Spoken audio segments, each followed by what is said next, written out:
Hello Douglasville, and welcome to this edition of the Police Report. This is Chris Womack, your police chief, and we're actually filming today from our media conference room here at the new PD, and we're going to be talking with one of our officers. It's his first time coming to you, and I'm really excited about how my special guest today is going to be Corporal Wayne Kelly, and we're going to be talking about a new assignment that he's got.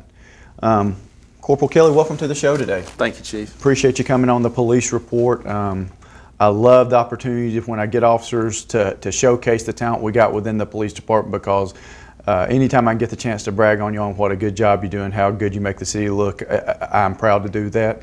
And you know, you're a long-term employee with the city, and tell me a little bit about, take our viewers here on City TV through your career as to what you've accomplished in Douglasville.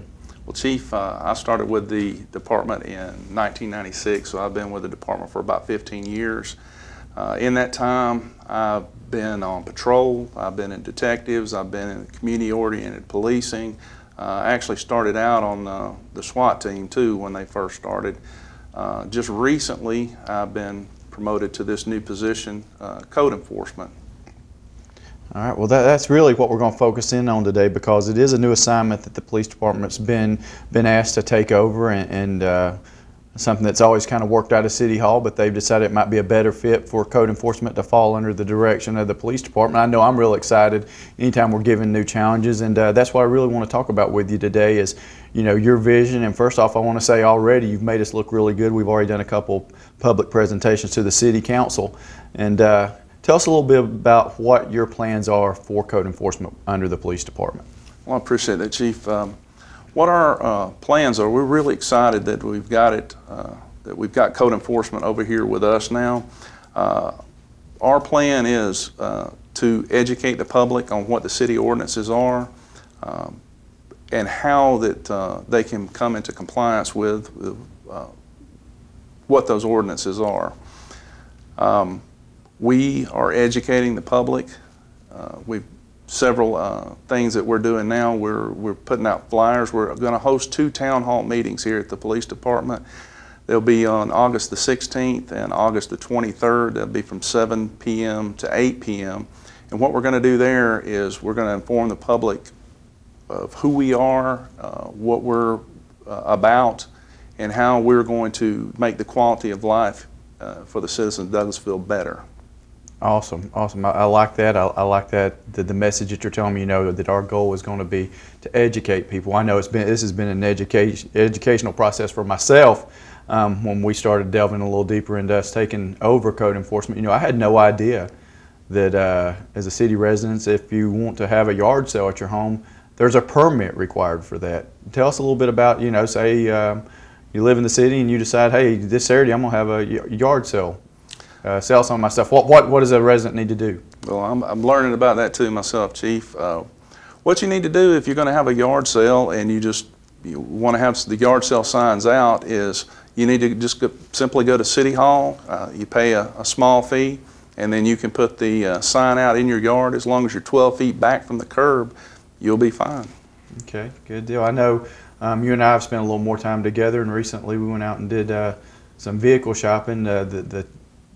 The 2 positions that we've picked up, including yours, for code enforcement, you know, we wanted to give a little facelift and maybe uplift the professional image that comes along with code enforcement being at the police department. Tell a little bit about the vehicles that we're going to be working out of. Well, our 2 civilian employees, Connie Phillips and Jimmy Hitchcock, we've decided, I looked at their vehicles and they're just old. They're out of date, they don't look good.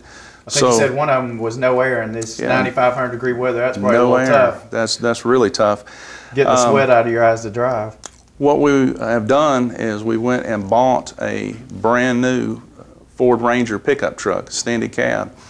We got a truck box for it, beds. They've got plenty of room to put all their equipment.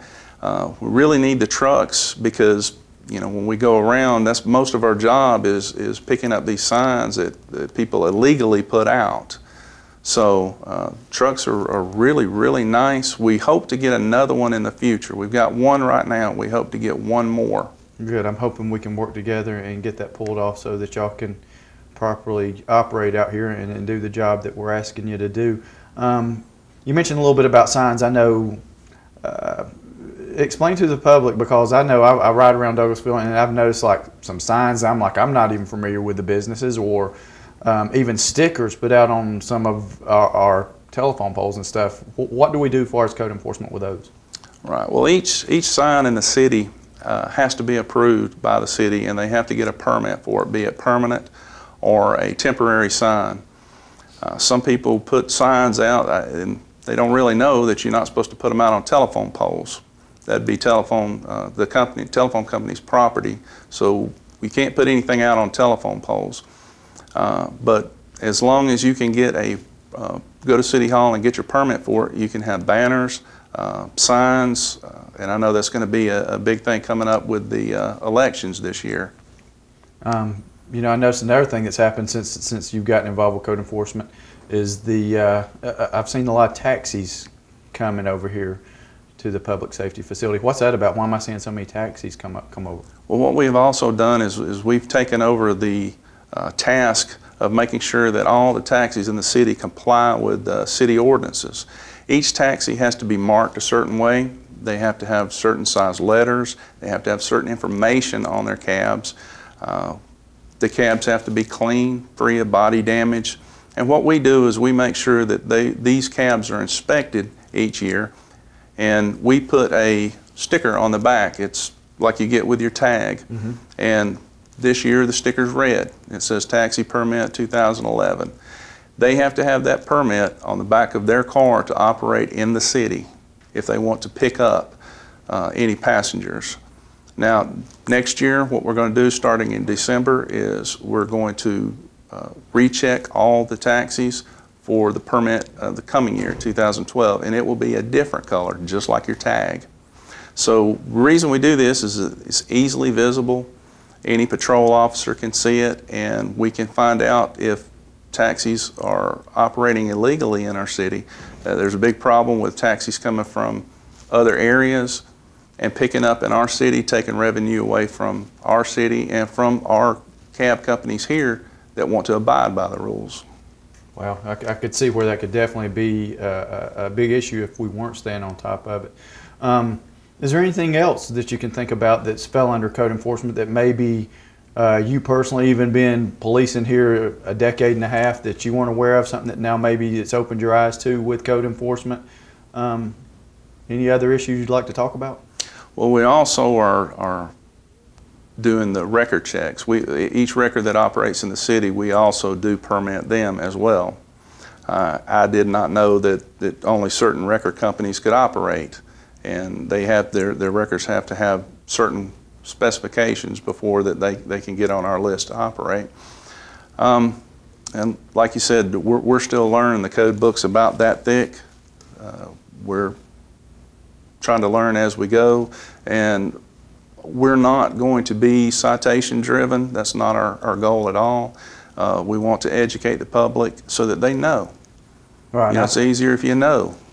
And I'm glad you are developing that philosophy, because I definitely think that's the best approach. You know, I don't think people at all mind being held accountable as long as they know what they're being held accountable to and why. Right. And so when you educate folks and let them know, hey, this is why we're doing it, and we're trying to improve, like you said, quality of life issues for everybody that lives here in Douglasville. You know, so that everybody's proud of, hey, this is a positive place. It's a place that's clean, that's very presentable, and it helps uphold the image that everybody wants here for Douglasville. So I'm glad that's the approach you've taken. Yes, sir. One of the things that we're doing is when we issue what's called a notice of violation, and with that notice of violation, say you've got a sign that's not properly set out, we issue this notice of violation along with an explanation sheet, and it tells you all the ordinances and what you need to do to get that sign into compliance. So you can see next time, a lot of people, like you said, when they do that, they don't know. They don't know that they were supposed to have it 12 feet back from the curb. And the reason you have it 12 feet back from the curb is that's the right-of-way. Right. This is, it's been a learning process for it, but, I think, like myself, you've obviously shined. I was actually in a meeting with the city manager. We had city staff meeting this morning where he specifically bragged on your last informative message that you brought to city council as to what we've accomplished so far in the first 30 days. And, that's nice. Like I said, when we get a chance to showcase all of our department. We got so much talent here, and you're just an intricate part of that puzzle that's being put together, and I appreciate all the work that you've done. You know, just kind of sum it up for me. What would be your vision for code enforcement moving forward for city residents? You know, is there maybe some ideas that you've got? What do you see that we're going to try to do for the city of Douglasville with us now having code enforcement? What I look for to do is, like we said, to make the quality of life better, to clean up our city, to make it beautiful. We all want to, you know, live in a nice place. We don't want trash all over the place. We want to inform all of our citizens of what they need to do to keep this up. And I think, you know, all of us don't have any kind of problem with making our quality of life better here. Right. And, you know, you sort of jarred my thought process there on something that's really a personal pet peeve of mine, I guess, is the littering. I can't tell you how many vehicles that I stop, I won't say on a daily basis, but on a weekly basis, of people throwing cigarette butts out the window. Matter of fact, I had one yesterday. A lady flipped a cigarette butt off the hood of my car, and when I stopped her and, you know, tried to explain to her, ma'am, do you understand why I'm stopping you? And she was just totally oblivious. She goes, well, it was just a cigarette butt. And I said, well, you know, that is litter, and there is a fine associated with that if you're cited. And I said, do you not understand that by when you do that, it detracts from what everybody sees out here, and we actually have to pay somebody to come clean this up. Right. And like you said, people just see one cigarette butt, but if everybody keeps doing it and we don't do anything about it, then one becomes two and grows exponentially. Next thing you know, we're covered in trash. Right, and you know, that's sort of what I relate to her. I like eating ice cream and chewing gum, but when I'm done with it, I don't throw my wrapper out the window. That's right. Corporal Kelly, one thing that we've had in the past, we've maybe had some problems with some illegal dumping issues and people just, you know, not being responsible, putting their trash in a proper receptacle to be disposed of, or taking it out to the landfill out on Cedar Mountain Road. And I guess they just figure, okay, nobody's watching, I'm gonna throw this bag of trash out on the road. Have we seen any of that? And you know, what can we do to discourage that? Yes, sir. We've seen a lot of that. We've also seen people dumping their trash in some commercial businesses' trash receptacles. And these commercial businesses, they pay money for that. You know. What we can do, we all basically have to work together on that. If you spot something like that, if you spot somebody dumping trash out on the side of the road, give us a call and we will check it. We will go through the trash in most instances and see if we can come up with a name, an address, and we will go to those people and we will hold them responsible for it. I think that's fair enough. Somebody that's being that irresponsible, I think they need to be held accountable for it. So I appreciate the work y'all have done on code enforcement, Wayne. It is a very important job. I couldn't be prouder of the fact that I knew when the city manager came forward with this and said, hey, this is the direction it looks like the mayor and the council's moving forward with code enforcement coming over to the police department. It was at command staff level. There was no other name brought up than yours, that we knew it was a perfect fit. We know you had done a lot of hard work for us in our FTO program to try to make sure that when we get new officers that everybody was being trained like, and all FTOs were going through the checklist of doing things. And I knew your organizational skills and your tact and professionalism would serve the city well in this new job. And you've been a shining star for us already, and I really appreciate that. I appreciate it, Chief. Thank you very much for this opportunity. Glad we could do it. Real quick, tell the viewing public as we go to close here, if they've got a complaint, got a concern, got a question, what do they need to do? You can call the police department. They can connect you with our code enforcement line. We also have a generic email address that's set up, and what that does is it goes to myself and all of my code enforcement officers, and that would be codenf@ci.douglasville.ga.us. If you got a complaint, you got any kind of comment whatsoever, we welcome them. Just send us the email and we will take care of your problem. Thank you very much, Wayne. I'm proud to have you here on our team and proud of the work you're doing for the city of Douglasville. Thank you, Chief.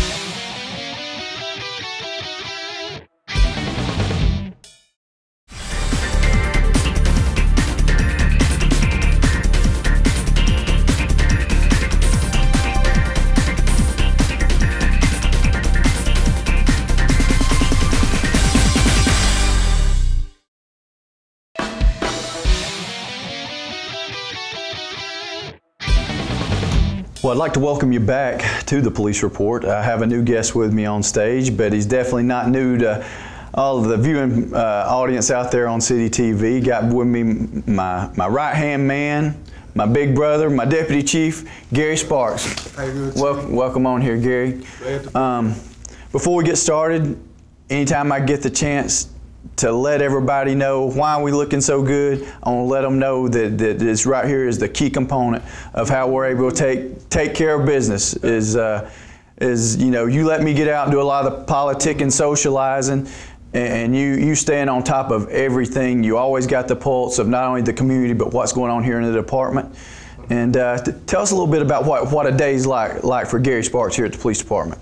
Well, my job is to keep the chief from having to work, you know, so he can go out and do the community things here at the police department. But we have a operation going here. We have patrol division, detective division, special operation division, code enforcement. We have K9. So my job is to keep all this off my brother right here, and keep him so he can make the best decisions and choices when it comes down to a vital situation. He could be calm, and then he could think through these things. So that's my job, to keep everything going and to keep him happy. You see him smiling, everybody happy. And I smile a lot, and I appreciate you. I appreciate that hard work, that dedication. You know, recently it's rare that me and you have a little time just to ourselves, but we did get an opportunity where we got to go down to Savannah. We went to the Chiefs Conference, the State Chiefs Conference, had some training mandatory that we had to go attend some classes. But also what I want you to do is share another reason why we were down at the Chiefs Conference. Well, we, if all of you know, we have the Youth Against Violence program, and it's a program aimed at at-risk youth. And you know, we appreciate the chief as well as the sheriff for you know, promoting this program and financially supporting it. And so this year we were put in for the Curtis McClung Award of Excellence, which encompass a law enforcement department starting an initiative that's proactive in the community. Well, we didn't put ourselves in for it. The city of Conyers put us in for this award, and it just by the grace of God, that out of 12, I think, departments, we were one of the 3 finalists. And so the chief and I, that was one of the other areas at the chief conference, that we had to go to a banquet to find out who won this prestigious award. And we didn't win, but we placed.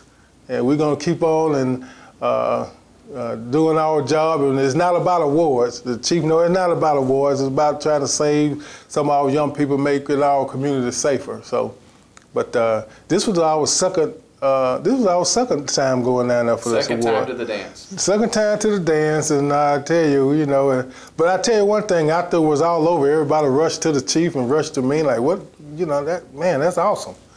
And so we're going to keep plugging. And, but we had a great time down there. We did. You know, those 8-hour days in classes, it's tough for me personally to sit still for that long. So it was working on me a little bit. I was tearing some laptop batteries up. And 7 o'clock in the morning. It was a full day down there, but had some good instructors for us, and I enjoyed getting to go down there. As a nice break for you and I both to get away and a little different setting that we don't get the opportunity very frequently. So that's nice. And you know, I want to personally thank you for the work that you do with Youth Against Violence. You know, and like you said, it's not about awards, not about money, and I know you've got so many of your hours, your personal hours dedicated to that program of making sure, you know, that what we're trying to do is let these young folks know that we love them and we care about them, and remove that excuse of them being able to say, well, I didn't know.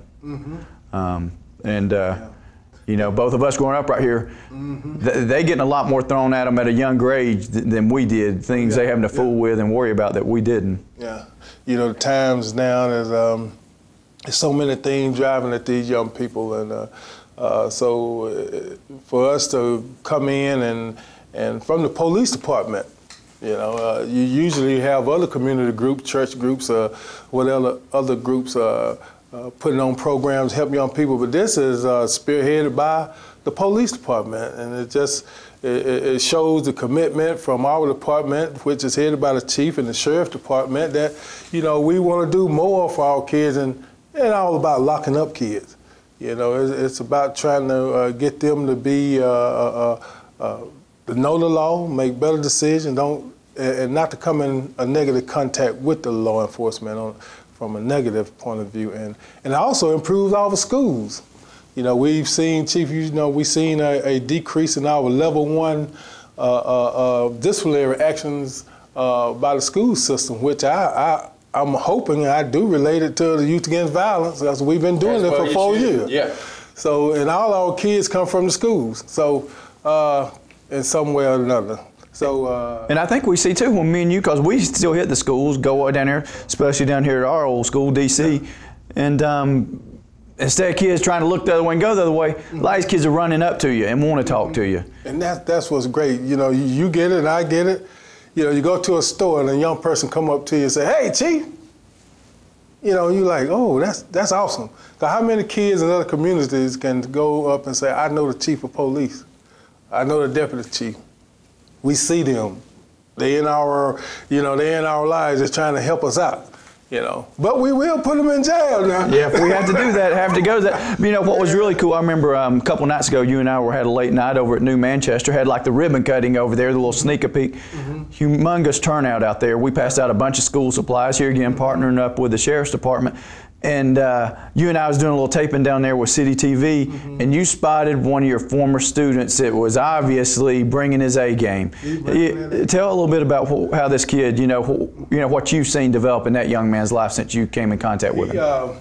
I just turned around, I knew him, and I said, "Come here," and talked to him. He had been enrolled in, I think, Chapel Hill High School, got in a little trouble, and he dealing with some gangs. And a great athlete, but he got in trouble at the high school, and so he come to the Youth Against Violence program, and we got to talking to him about gang involvement, how making the wrong decisions and choices, and how it affect their lives. And he knew it because I think he may have had a possible scholarship going on before he got in that trouble, but he was able to overcome that, and he graduated the program, and he come back to the program, to our leadership portion of it. And he's going to a college in South Georgia, wanted to be an architect. And, you know, he's a very articulate young man. And, you know, those are the type of life-changing stories, Chief, that we want to make. That's right. And that we want to see our young people, that let them know that there's hope, there's love, but, you know, you got to pay for, what that old TV show was, Beretta, if you can't do the crime, don't do the time, don't do the crime. So, you know, so that's what we let these kids know. If you get out there and you're going to have to pay for these decisions you make.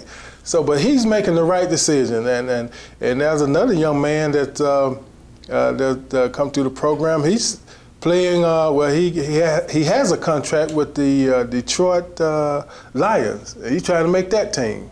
And he got in some real bad trouble, but he was able to overcome, get his college degree, and now he played football, and now he's hopefully he'll make that team. Playing in the NFL. Playing in the NFL, and that'll be another success story that we can bring to the kids and say, look, it's got made, just because you made one mistake, don't mean it destroy your whole life. And that's what the message, one other message, we have several messages, Chief. You know, we got several messages we're trying to tell these young people. So, but it is rewarding to see these kids, that we can see some that's progressing in a positive way. And that's what it's all about, right there. That's what it's all about. That's what it's all about. And yeah. I tell you what, you know, Gary, I couldn't ask for a better partner than you. And like I tell everybody, you know, this right here is the big brother I was never blessed with. I got him a little later in life, and that's a message. If we got any young folks out there, that I want to tell you, folks, think about the people you're surrounding yourself with. You know, a lot of people say, man, I just got bad luck. Well, a lot of times you create your own luck. Think about who you associate with and the situations they put you in, because I guarantee you, my partner right here, I can trust him with everything about my life, my finances, my kids, whatever it is, I know you're going to take care of it. Now, don't get me wrong. Now, sometimes I get to going a little fast, and he has to reel me back in and say, "Oh, slow down a little bit," and grab me by the back of the neck and said, "Let's slow down just a little bit."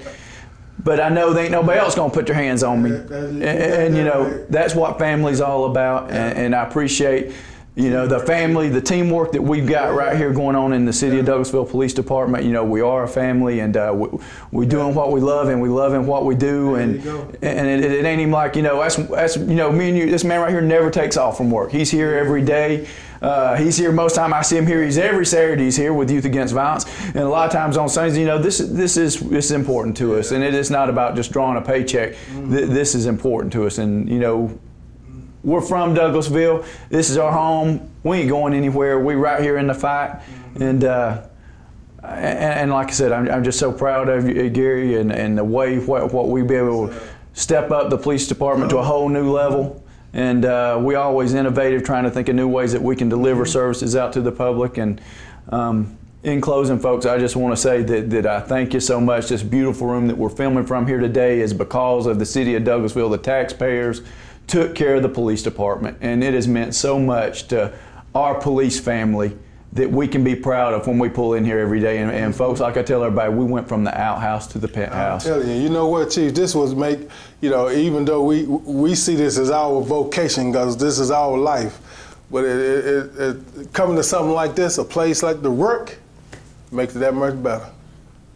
It sure does. And you know, everybody's holding their head up a little bit higher, their chest stuck out a little bit further, because they feel good. This has been a missing component that the police departments have for, you know, 2+ decades that we've both been here, that we've been working on this, and now we finally got it. And it's showing from the top to the bottom. You know, like I tell everybody here, ain't no one man here more important than another. We just got different jobs, including, you know, like the 6 new recruits we were just talking to this week. Yeah. And it's just had such a tremendous positive impact on what we're doing here.